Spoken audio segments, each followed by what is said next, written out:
उपमुख्यमंत्री सुनेत्रा पवार यांच्या संदर्भातली महत्त्वाची बातमी आहे। साताऱ्यासाठी आता त्या रवाना झालेल्या आहेत आणि सुनेत्रा पवार आज प्रीती संगमावर जाणार आहेत। सुनेत्रा पवार या कराडमधल्या यशवंतराव चव्हाण यांच्या समाधीवर आज नतमस्तक होणार आहेत। सकाळी 10 वाजता त्या यशवंतराव चव्हाण यांच्या स्मृतिस्थळाचं दर्शन घेणार आहेत आणि उपमुख्यमंत्री झाल्यानंतर प्रीती संगमावर जाऊन यशवंतरावांच्या समाधीचं त्या दर्शन घेणार आहेत। सुनेत्रा पवार यांच्या या पहिल्याच राजकीय दौऱ्याकडे सगळ्यांचं लक्ष असणार आहे। स्मृतिस्थळावर त्या अभिवादन करणार आहेत। काय नेमकं या निमित्तानं साताऱ्यामध्ये आज वातावरण आहे जाणून घेऊया। आमचे प्रतिनिधी तुषार तपास आपल्याबरोबर थेट जोडले गेलेत।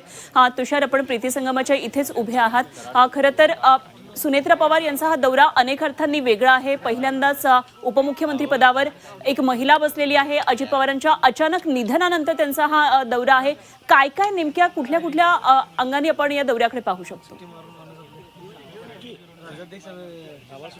नक्कीच अनुपमा, खरं तर हा त्यांचा पहिला सुनेत्रा पवारांचा पहिला दौरा आहे। कारण उपमुख्यमंत्री पदाची शपथ घेतल्यानंतर त्या पहिल्यांदाच कराडला येत आहेत आणि इथे जे स्वर्गीय यशवंतराव चव्हाण यांचं जे समाधी स्थळ आहे या ठिकाणी ते अभिवादन करतील किंवा इथं नतमस्तक होतील आणि खरं तर त्यांच्या कामाची ते सुरुवात करतील असं सगळे सांगितलं जात आहे। आपण आता या ठिकाणी पाहू शकता जी तयारी आहे ती या ठिकाणी करण्यात आलेली आहे। त्याचबरोबर पोलीस बंदोबस्त देखील तैनात करण्यात आलेला आहे।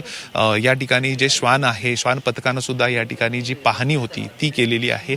त्याचबरोबर बरोबर 10-10:30च्या दरम्यान त्या या ठिकाणी पोहोचतील। इथं येऊन ते त्या नतमस्तक होतील आणि पुढच्या त्या दौऱ्याला निघून जातील। खरं तर ते फलटणमध्ये जे काही तरडगाव आहे, जे स्वर्गीय अजित पवार यांचे जे अंगरक्षक होते विधी त्यांच्या जाधव त्यांच्या एकूण कुटुंबियांची सांत्वन भेट ते घेणार आहेत आणि त्यासाठी ते निघणार आहेत। मात्र या ठिकाणी त्या ज्यावेळी पोहोचतील, या ठिकाणी येतील, त्यानंतर ते माध्यमांशी काही बोलतायत का किंवा काय नेमकं ते त्यांच्या इतर कामाबद्दल किंवा पुढच्या एकूण त्यांच्या, कारण पवार कुटुंब म्हणलं की यशवंतराव चव्हाण यांच्याशी त्यांचं नातं होतं आणि या ठिकाणी शरद पवार साहेब असतील, त्याचबरोबर अजितदादा पवार असतील, हे दरवेळी या ठिकाणी येऊन इथं नतमस्तक होत होते। आता सुनेत्रा पवार या देखील उपमुख्यमंत्रीपदी आल्यानंतरनं त्या देखील या ठिकाणी येऊन आता नतमस्तक होतील आणि नेमकं माध्यमांशी काय बोलतायत का हे पाहावं लागणार आहे। निश्चितच तुषार, जरूर या सर्व घडामोडींवर लक्ष ठेवून राहा। आणखी अपडेट्स आपल्याकडून जाणून घेत राहू। तुषार तपास यांचे प्रतिनिधी आपल्याबरोबर होते।